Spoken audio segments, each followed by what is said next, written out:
बसंत का आगमन। ज्ञान की बात इस दुनिया की रौनकें बच्चों की वजह से ही हैं। अगर बच्चे मैं हूँ तो दुनिया में भी मैं होंगी।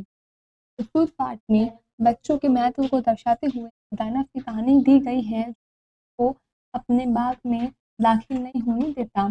इस वजह से उसके बाग में बसंत का मौसम रूठ जाता है। ये पढ़ते हैं कि दानव को अपनी गलती का एहसास होता है। एक बहुत ही बड़ा सुंदर सा बगीचा था। उस बगीचे के मालिक एक दानव था। उसी बगीचे में बने घर में वह दानव रहता था। वह अपने बगीचे में किसी को भी नहीं देता था। में रंग बिरंगे सुंदर सुंदर फूल खिले हुए थे। पेड़ों पर बैठे पक्षी मधुर स्वर में गीत गाते थे। बगीचे के आसपास खेल रहे बच्चे भूलकर पक्षियों के मधुर संगीत में खो जाते थे। कई बार बच्चों का मन होता था कि अंदर जाकर और खूब मस्ती करें, लेकिन दानव के डर से वे ऐसा करने से घबराते थे। एक बार दानव को हमसे कुछ दिनों के लिए पड़ा। बच्चों को बगीचे में जाने का अवसर मिल गया। अब वे प्रतिदिन बगीचे में घंटों खेलते रहते। कुछ दिनों बाद दानव अचानक से वापस लौट आया। अपने बगीचे में बच्चों को खेलते हुए देखा तो अत्यंत क्रोधित हुआ।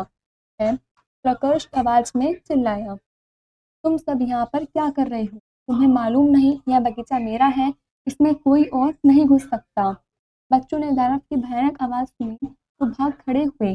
बच्चे दोबारा न आ जाए इसलिए दानव ने बगीचे के चारों ओर ऊंची ऊंची चार दीवारी बनवाई और बाहर एक तख्ती लगा दी। तख्ती पर लिखा था, बगीचे के अंदर आना मना है। बसंत ऋतु आ गई। पेड़ों में नई कोपलें निकलने लगी, चहचहाने लगे, उनकी मधुर स्वर लहरें गूंजने लगी। चारों तरफ रंग बिरंगे फूल खिल उठे, सुगंधित हवा बहने लगी, परंतु स्वाति दानव के बगीचे के पेड़ों में न तो कोई नई कोपलें निकली और न ही बगीचे में कोई फूल खिला। हरी भरी घास भी सूखकर पीली पड़ गई। इस बार उसके बगीचे में पक्षियों की चहचहाहट भी नहीं सुनाई दी। गर्म और शुष्क हवाएं चलती रही। दानव को समझ नहीं आ रहा था कि इस बार वसंत ऋतु का आगमन होने पर भी उसके बगीचे में रौनक क्यों नहीं आई। एक दिन दानव अपने घर में सो रहा था। अचानक से उसे तो संगीत सुनाई दिया। वह तुरंत उठकर बैठ गया।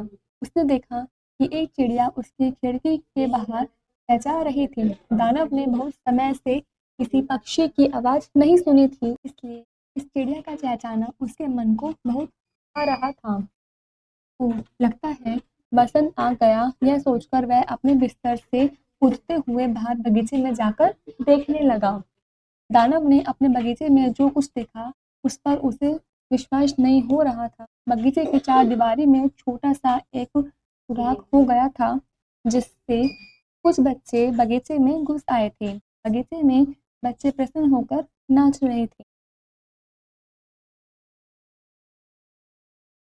उछल कूद कर रहे थे और पेड़ों की शाखा झूम झूम कर रही थी।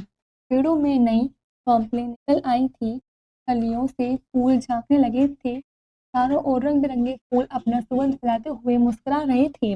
बच्चों के खिलखिलाहट और पक्षियों की चहचहाहट से बगीचे मनोरम दृश्य उपस्थित। बगीचे का एक कोना अभी भी सूना सूना सा था। वहां पर एक छोटा बच्चा खड़ा था। वह इतना छोटा था कि डालियों तक उसके हाथ पहुंच नहीं पा रहे थे। वह पेड़ के आसपास चक्कर लगाता हुआ रो रहा था। पेड़ अपने डालियों को बार बार नीचे की ओर झुकाया, जिससे कि बालक उन्हें छू सके और भी बाहर आ जाए, लेकिन बालक के हाथ उन डालियों तक ही नहीं पा रहे थे। दानव ने जब यह देखा तो हृदय हिच गया। उसने सोचा, तो मैंने इन बच्चों को बगीचे में घुसने से मना कर दिया था, फिर मेरे बगीचे में बसंत ऋतु का आगमन नहीं हुआ। उसने निश्चय कर लिया कि वह यह चार दीवारी को तोड़ देगा, बच्चों को अपने बगीचे में खेलने देगा। दानव आगे बढ़ा, पेड़ के नीचे रोते हुए बच्चे को पेड़ की शाखा तक पहुंचा दिया। बच्चे ने जैसे ही पेड़ की शाखाओं को स्पर्श किया, वैसे ही वे शाखाएं प्रसन्नता से झूमने लगी।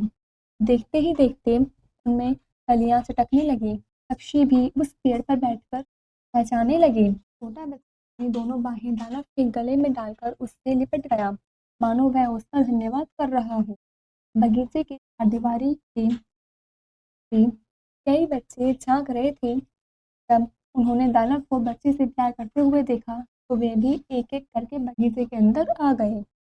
सभी बच्चे दानव के आसपास आकर उछलने कूदने लगे। दानव भी उनके साथ उछलते कूदते हुए बच्चा बन गया था। उन्हीं के साथ वसंत भी मुस्कुराता हुआ बगीचे में आ गया। दानव ने फावड़ा उठाया, बगीचे की चारदीवारी को तोड़ दिया।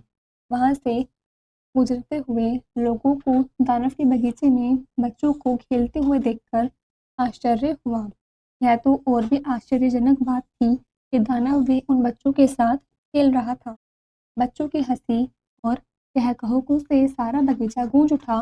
उनमें हंसी की सबसे ऊंची आवाज दानव की ही थी।